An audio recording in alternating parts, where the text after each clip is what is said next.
ولا شیء یعجزه او یو شی هم داسې نشته چې هغه د الله تعالی ذات عاجز کی. یو شی هم داسې نشته چې هغه د الله تعالی په اراده کې رکاوټ پیدا کی،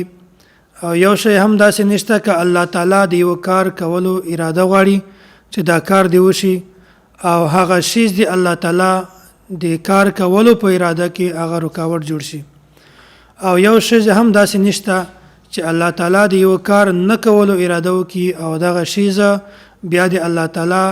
د کار نه کولو کې د رکاوټ او حایل جوړ شي. سوره آل عمران کې دا آیت ته ان الله علی کل شیء قدیر، الله جل جلاله دا په هر شی باندې قدرت لرونکی ده. او داسې سوره کهف کې ده وکان الله علی کل شیء مقتدر، الله تعالی په هر شی باندې کامل قدرت لرونکی ده. او درم آیت وما كان الله ليعجزه من شيء في السماوات ولا في الارض، زمکا او په اسمانونو کې یو شی هم داسې نشته چې هغه الله تعالی عاجز کی. انه کان علیما قدیرا، بشکه الله تعالی د هر شي نه خبر ده او په هر شي باندې قدرت لرونکی ده.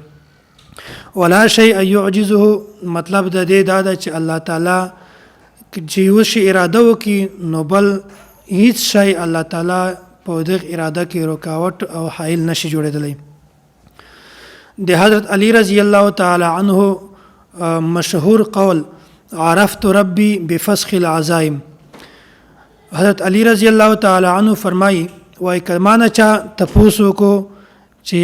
ته الله تعالی په څه باندې پیژنې، وای زه دلیل په دې طریقه باندې ورته وایم چې یو کس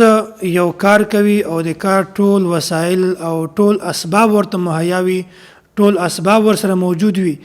بیا هم آکار نه وشي، نو وای زه پوه شم چې دی دلته یو داسې غیر مرئی یعنی مخفي او نه لیدونکی یو طاقت موجود ده چې هغه په د دې کار په نه کولو کې رکاوټ جوړ شوی ده. نو وای دا غیر مرئی او نه لیدونکی طاقت چې کومه ده د دې نوم الله تعالی ده. نو الله جل جلاله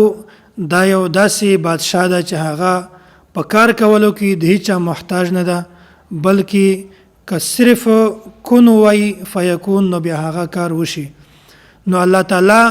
په یو کار کولو کې هم کله یو کار کوي څوک هغه